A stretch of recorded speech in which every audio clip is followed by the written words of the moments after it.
Hello les gens, c'est Diabloman, j'espère que vous allez bien. Aujourd'hui on se retrouve avec une petite vidéo à l'ancienne puisque je vais vous donner des conseils sur un snipe en particulier. Car cette fois-ci on va parler du T96, une réplique qui est un petit peu oubliée aujourd'hui mais qui est remis au goût du jour avec la sortie du SSG 96 de Novritsch. Alors que pendant longtemps ça a souvent été la réplique des débutants mais en même temps des confirmés. Alors ça faisait un moment que j'avais préparé un peu cette vidéo mais que j'avais laissé de côté et du coup ici je vais vous proposer plusieurs configurations, que ce soit pour le plus petit budget possible ou haut de gamme si on modifie tout sur cette réplique. Et comme je vous l'ai dit, il y a Novritsch qui a sorti son SSG 96 et ben ça va permettre de faire des comparaisons entre sa réplique qui est considérée comme le meilleur L96 du marché avec du coup ce qui est possible de faire avec d'autres modèles. Donc je vous invite à regarder jusqu'à la fin car la cinquième configuration va vous étonner. Oulala, le gros truc putaclic. Pour commencer, pourquoi on utilise parfois le terme type 96 ou bien L96? Et d'où est-ce que ça sort tout ça? La première réplique de ce genre de chez Maruzen est sortie dans les années 2003 et qui reprend en partie la mécanique interne de la PS2 qui lui est sortie bien avant, dans les années 1993. On notera qu'on ne parle pas du tout de ces répliques qui sont oubliées des plus jeunes d'entre nous. Cette dernière réplique l'AWP pour l'Arctic Warfare Police de chez Accuracy International. Arme très connue chez les joueurs de Counter-Strike, il a une forme très reconnaissable de par sa crosse disposant d'un trou derrière la poignée. La réplique est basée sur l'Accuracy International Arctic Warfare Police, souvent résumée en AI AWAP. D'où sort ce 96 du coup? Cette dénomination vient de chez Maruzen, la réplique s'appelant officiellement APS type 96, et le 96 en question vient d'une extrapolation de la dénomination militaire britannique du fusil, le L96A1. Ce qui est ironique, c'est que le L96A1 est légèrement différent de l'Arctic Warfare Police. Or, la réplique de Maruzen est basée sur la WAP et non pas sur le L96. Donc ici on a les deux versions, le L96A1 et la WAP, où on peut voir quelques différences pour ceux qui ont l'œil. Mais bon, ceux qui sont intéressés, je vous mets un lien dans la description qui vous permettra d'avoir un petit peu plus de détails sur ce sujet. Bref, par la suite Maruzen a sorti une réplique de l'Arctic Warfare Surprise. Mais comme le L96 était certainement bien ancré dans l'imaginaire collectif au Japon, ils ont nommé la réplique L96 AWS. Pour résumer, quand on parle de type 96, on fait référence aux mécaniques basées sur la mécanique Maruzen, et lorsque l'on parle de L96 ou d'AWS, on fait référence aux répliques basées sur la mécanique Tokyo Marui. Typiquement, les Well MB01 sont des T96 et les Well 4400XX sont des L96. On notera que Novritsch dans ses vidéos, il parle du meilleur L96 où les gens ont demandé un L96. Donc en soi, s'il parle du vrai fusil entre guillemets, on peut lui donner, on va dire, ce bénéfice du doute. Mais en théorie, quand quelqu'un va parler d'un L96, donc celui que je parle, on va parler d'un type 96 pour vraiment éviter que les gens se trompent après par la suite. Parce que souvent les gens, on voit sur Facebook ou quand ils demandent des conseils, ils mélangent le L96 et le T96 parce que les pièces internes sont totalement différentes. Donc aujourd'hui, le type 96 original de Maruzen est introuvable hors du Japon. Donc je pourrais vous mettre un lien pour voir, mais bon, ça va être compliqué je pense d'en obtenir un si vous n'êtes pas au Japon. Aujourd'hui, on ne retrouve cette réplique que chez Well sous la dénomination MB01 et ses variantes MB04 ou 05 et le MB08 qui est équipé d'une crosse d'AWF pour Arctic Warfare Folding. Chez AEG, il est trouvable sous la dénomination AW308. Il s'agit en réalité d'un repack du M57 de chez Double Eagle. On peut voir cette petite différence au niveau du MB01 et chez justement le M57 de chez Double Eagle. À une époque, Silbergun revendait des types 96 Well sous la dénomination Mother SR et Mother SR Pro. Donc le premier c'était tout simplement un MB01 et le deuxième c'était un MB05. Donc si vous voulez un T96, ça sera en passant par Well ou bien AEG, Double Eagle ou tout dernièrement Novritsch. Le sien étant un MB01 renforcé. Il s'agit d'une réplique relativement longue mesurant 1,15 m et pesant 3,5 kg à elle seule. Ce qui faisait que c'était pas une réplique super légère mais tout de même jouable. L'interne était cheap au possible avec piston et guide ressort plastique, même chose pour le bloc détente même si les pièces mécaniques étaient en zamac, donc en alliage métal très fragile qui pouvait casser. Le hop-up se règle à l'aide d'une clé dans la partie avant de l'emplacement du chargeur. Le chargeur lui était sur ressort et en métal sur l'externe, mais tout le reste était en plastique. Bon, en tout cas, quand je dis ça, je parle surtout du MB01 parce que le Maruzen, je l'ai pas eu entre les mains, mais apparemment c'était quasiment la même chose. Il y a eu quelques variantes, on va dire, en qualité de production, mais on va dire, c'était la norme à chaque fois d'avoir un interne un peu en plastique. Par contre, je sais que pour la crosse Maruzen, c'était du nylon fibré et pour le Well, c'est de l'ABS. La particularité, c'est que l'ensemble cylindre peut être retiré rapidement en appuyant sur le spring guide juste devant la queue de détente. Il y a un indicateur de chargeur vide et un témoin de piston armé. Donc bref, tout ce que met en avant Novridge sur son SSG 96, mais bon, ça existe depuis presque 20 ans maintenant aujourd'hui, quoi. Il est vrai que le T96 maintenant on n'en voit plus trop sur la sphère internet et surtout YouTube parce que le SRS et le VSR maintenant lui font de l'ombre et sont un petit peu oubliés des constructeurs. Mais on le voit encore chez le pod Shadow qui ne le lâche pas depuis des années. Moi-même, pour ceux qui me suivent depuis longtemps, vous savez que j'en ai un, et puis du coup je l'ai revendu pour avoir un SRS. Sinon, on a Sniper Fabi, le pote de Novridge, mais on ne le voit plus du tout, même si c'était sa réplique fétiche, donc ça on retrouve sur les vieilles vidéos de Novridge. Mais le plus connu, c'est sûrement Vavan56, qui lui utilisait un véritable Maruzen, le précurseur des vidéos Airsoft sur YouTube, car c'est le premier à avoir filmé ses tirs à l'aide d'un caméscope et lancé les vidéos Scopecam, inspirant notamment les plus connus, Novridge qui dit ouvertement s'être inspiré de lui. Attention aussi, il y a Mathieu6116 qui lui utilise un L96 Marui, donc ça ressemble mais ce n'est pas du tout la même chose, même si c'est vrai que la réplique est tout aussi rare sur le terrain. Bon, la présentation a été longue, mais je pense que ça a permis d'éclaircir un petit peu le sujet. Comme je vous dis, il y en a qui confondent L96 et le T96. Donc du coup, cette petite mise au point en plus va développer un peu votre culture et savoir tout ce qu'il y a autour et savoir où chercher. Donc on va revenir en détail sur du coup ce que contient le SSG 96 de Novridge pour avoir un point de comparaison sur toutes les configurations que je vais vous proposer. Le SSG 96 est donc un MB01, mais qui dispose d'un externe amélioré, notamment le receiver, pièce maîtresse en alu CNC, un canon externe en alu et une crosse en polymère apparemment qui serait mieux que le Well, mais c'est pas sûr. D'après certains spécialistes, sur un moule qui est prévu pour de l'ABS, on ne peut pas injecter tout simplement un alliage en nylon comme ceci, donc ça serait assez compliqué. Donc on peut avoir un doute sur la crosse, mais ce serait à vérifier. Moi-même ne l'ayant pas touché, je n'ai pas de point de comparaison. Pour ceux qui voudraient s'amuser à vérifier, apparemment ça se fait facilement. Il suffit de prendre un tout petit bout en coupant une toute petite lamelle d'ABS et du coup cette crosse qui serait en nylon, et si on le fait cramer ce morceau de plastique, et ben ça aurait une odeur assez caractéristique. Donc toute la partie cylindre, piston, guide, ressort est renforcée. C'est sans doute la chose la plus intéressante sur le SSG 96, sauf l'externe au niveau du levier d'armement et du NCAP. Mais ce qui est particulièrement intéressant, c'est que lui a gardé le système d'indication de piston armé, ce qui ne se fait pas sur les autres marques d'Upgrade. Le bloc détente provient aussi de chez Well, mais c'est la version Upgrade, à savoir avec les carters en Zamac et qui ne sont pas en plastique, qui ont souvent tendance à casser. Les cires sont les mêmes que ceux du bloc détente d'origine en plastique. La détente est elle spécifique et inspirée du design du SSG 10, et comme je vous l'ai dit sur une autre vidéo, on voit que le spring guide stopper est lui aussi renforcé.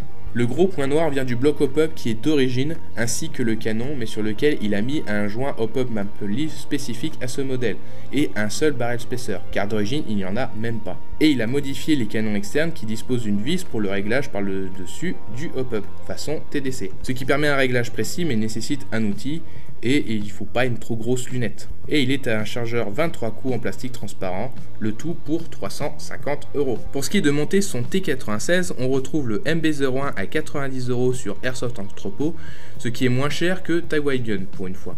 Et le AW308 à 135 € sur Upstore. Donc pour moi le choix il est vite fait au niveau de la base d'un T96. Quand on voit la différence de prix, aucun ne justifie, enfin du moins le AW308, sa différence de prix n'est pas totalement justifiée. Il n'y a aucune plus-value par rapport au MB01 ici. On va monter crescendo en partant de la configuration la plus cheap possible, mais exploitable au plus haut de gamme. La première configuration, la configuration du pauvre. Alors je laisse le cylindre et sa tête d'origine, mais je remplace le guide ressort et le piston ainsi que le ressort par un kit SHS à 30 €. Je laisse le bloc détente qui tiendra un temps, alors si c'est la version en métal externe, à voir, apparemment c'est ça sur les dernières versions, mais qui pourrait être remplacé plus tard. En général, c'est le carter qui va casser avant les cires. Sinon, la version Well Upgrade est à 30 €. Ensuite, on peut faire comme Novridge et juste remplacer le joint par un maple leaf à 8 €, ou alors on change par une chambre SHS qui permet d'utiliser tous les canons et joints d'AEG. Et dessus, on met un canon ATM ou un joint Silverback. Puis on rajoute 2 barrel spacers JJ Airsoft à 5,90 €, ce qui donne une upgrade au minimum à 43,9 €, 79,81 € si on ne change pas la trigger par une JJ Airsoft. Sinon ça revient à 109,80 €, le tout hors frais de port. Juste en faisant ces modifications là, en gros on a un SSG 96 sans avoir l'externe aussi qualitatif. Donc voilà, on a une sacrée différence quand même sur un snipe qui en gros reviendrait à 200 € maximum comparé au SSG 96 qui lui est à 350 €. Donc c'est pour ça certains me voient un peu casser Novritsch sur ma précédente vidéo, mais voilà comment je vois son snipe niveau qualitatif. Donc c'est pour ça que pour moi il y a une sacrée différence de prix. Tout ce qui va être le travail sur l'externe n'est pas forcément on va dire super important sur un snipe comme celui-là. Deuxième configuration, le meilleur rapport qualité-prix selon moi. Alors la configuration est en Airsoft Pro, ce qui est la référence sur le domaine des T96. Ici je pars sur un kit pneumatique complet Airsoft Pro avec ressort M130 ou M140 où il faudra peut-être couper le ressort pour 77 €. Le bloc détente, je prends le Gen 2 qui est aussi à 77 €. La chambre pop qui est vraiment l'une des meilleures à mon avis à 34 € et qui utilise des pièces AEG. Donc niveau joint, je reste aussi sur le joint Silverback, c'est à votre convenance. Et en canon, pour pas avoir un truc trop cher mais assez qualitatif, je partirai sur un Lambda 5 en 6,05 à 55 €. Niveau barrel spacer, pas besoin de se prendre la tête, on reste sur le JJ Airsoft. Et je rajouterai aussi une vis de NCAP qu'on peut trouver à 6 € pour la PDI, ou on peut trouver moins cher sans doute en magasin de bricolage. Ce qui donne une upgrade complète à 260 € environ, ce qui donne une réplique quasiment équivalente en termes de prix au SSG 96, mais qui est beaucoup plus qualitatif en interne, mais du coup l'externe sera moins bonne que le SSG 96. Pour moi, ce qui serait top aussi sur cette configuration, ce serait de rajouter un vrai TDC, comme celui que propose l'ami Target System, qui est une petite roulette que l'on peut faire avec les doigts. La troisième configuration est une configuration haut de gamme de chez Action Army. Ici par contre on va drastiquement augmenter le prix quand même. Alors on part sur un cylindre qui est à 75 €, ce qui est le même prix qu'un kit complet Airsoft Pro. On rajoute un piston, un guide ressort et un ressort M130 qui sont à 34,95 €, 23,95 € et 13 €. Bloc détente, je partirai sur la Springer Custom que j'adore sur mon VSR10, mais qui là est à 124,95 €. Bloc hop-up à 48,80 € avec encore un joint Silverback. Et au niveau canon, je partirai sur un Stalker hybride qui est selon moi un des meilleurs canons du moment. Avec barrel spacer, si on prend le AAC à 14,95 €, mais sinon on peut rester sur la JJ Airsoft si on veut baisser légèrement le prix. S'il faut rajouter un homme plat ou hop-up AAC, on prendra un Stalker à 9 €. Ce qui donne une configuration à 452 €. Et là oui, c'est pas la même, mais on a un interne ultra qualitatif, mais toujours avec un externe classique. Et on peut aussi rajouter du coup la vis du NCAP et le TDC si on le trouve nécessaire, ce qui augmentera quand même légèrement le prix. La quatrième configuration sera sur une gamme PDI. Alors là je me suis rendu compte que PDI en fait aujourd'hui c'est beaucoup plus dur à trouver pour un T96, donc du coup les estimations de prix c'est un petit peu des mélanges que j'ai trouvé d'un tel site à un autre, voire même xfire.org qui est le revendeur de chez PDI. Les prix que je vais vous donner seront estimatifs. Ça risque de beaucoup varier, mais bon, le prix sera quand même au-dessus d'une version Action Army. Alors pour ce qui est du kit hard, donc tout le kit piston, on le trouve à 150 €. Pour ce qui est du bloc détente, on le trouve à 114 €. Pour ce qui est du bloc hop-up à double vis que je recommande pas tellement parce que pour moi il est pas bien tel quel, il faudra faire quelques modifications mais ça dépend des goûts de chacun. Lui sa spécialité c'est que c'est le seul qui a 2 barres de réglage, donc qui permet de corriger le side spin. Et donc du coup il est à 50 €. Avec toujours du coup un joint Silverback et on peut partir du coup sur un canon PDI en 495 mm en 6,05 à 81 €. On pourrait même idéalement prendre un 6,04 en interne 10 mm mais bon faudra le trouver. Et il faudra adapter du coup les barrel spacers en conséquence. Donc pour ce qui est du barrel spacer, ça coûte 11 € chez PDI, mais bon, on peut toujours trouver moins avec la JJ Airsoft. Alors du coup, au niveau du tarif, si on prend sur Xfire, d'après mes derniers calculs, on tombe sur environ du 410 €. Si on se tape pas les douanes, sinon ça reviendra à plus de 520 € hors frais de port. Ou alors, c'est à peu près les tarifs qu'on pourrait trouver en France si du coup on prend pas sur Xfire. Mais bon, comme je vous l'ai dit, c'est de l'estimation, donc c'est assez dur de juger là-dessus. La dernière configuration, c'est si on a un T96 MB01 et qu'on décide décide d'acheter des pièces chez Novritsch. Alors si on peut prendre quelque chose qui est assez qualitatif, c'est la partie pneumatique, donc le cylindre Twist à 55 €, ça permet de donner un style, le ressort M40 qui est à 15 €, le guide ressort et le piston à 49,85 €. L'avantage c'est qu'ici au moins on va garder le témoin de charge du piston et du coup on peut prendre un kit de vis à 6 € pour renforcer celle du N-cap si ça casse. Au pire on peut partir sur la trigger à 37,85 €, mais tant qu'à faire on peut prendre mieux.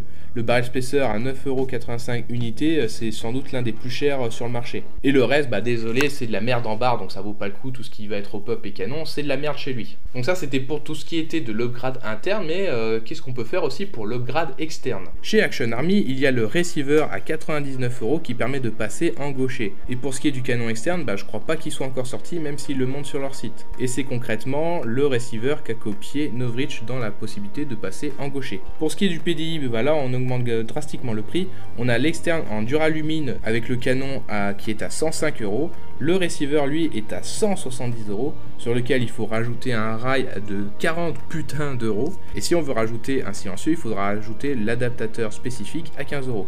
Ce qui donne un tout en externe à 330 €, si c'est pas plus du coup avec la douane. Sur Airsoft Entrepôt, le même canon qu'on trouve à 105 € sur X-Fire, donc 105 €, et ben chez Airsoft Entrepôt on peut le trouver à 70 €. Chez Novritsch on peut choper des canons soit courts à 28,85 € ou longs à 34,85 €. Mais du coup on ne peut pas avoir son receiver qui du coup reste sur les répliques vendues complètement. À moins peut-être de contacter Novritsch, mais ça ce n'est pas sûr. Donc voilà, on a vu pas mal de choses du coup sur cette réplique, j'espère que ça vous aura plu et que surtout ça vous aidera à faire votre choix de grade selon votre budget.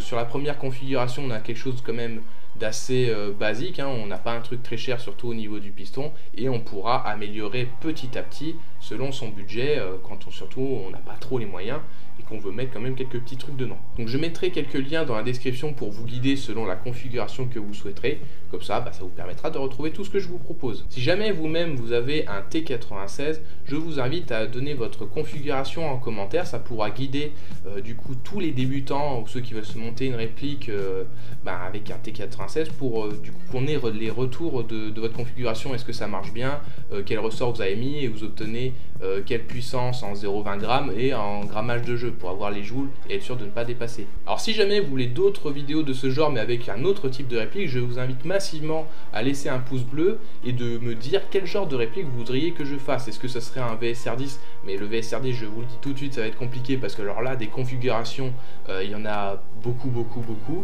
Pourquoi pas le SRS, même si du coup il a pas beaucoup besoin d'upgrade, mais est-ce que du coup on pourrait pas par exemple parler du L96 Marui par exemple? C'est une réplique qui pourrait être intéressante à développer sur ce genre de vidéo. En tout cas voilà, je vous laisse donner votre avis et après je déciderai par la suite selon ce que vous allez demander. Quant à moi, j'ai pris beaucoup de plaisir à faire cette vidéo et je remercie chaleureusement Denis pour ses conseils, surtout sur les T96 qui est l'une de ses répliques favorites. Donc voilà, je vous remercie d'avoir regardé la vidéo jusqu'au bout et je vous dis à très bientôt pour d'autres vidéos. La bise!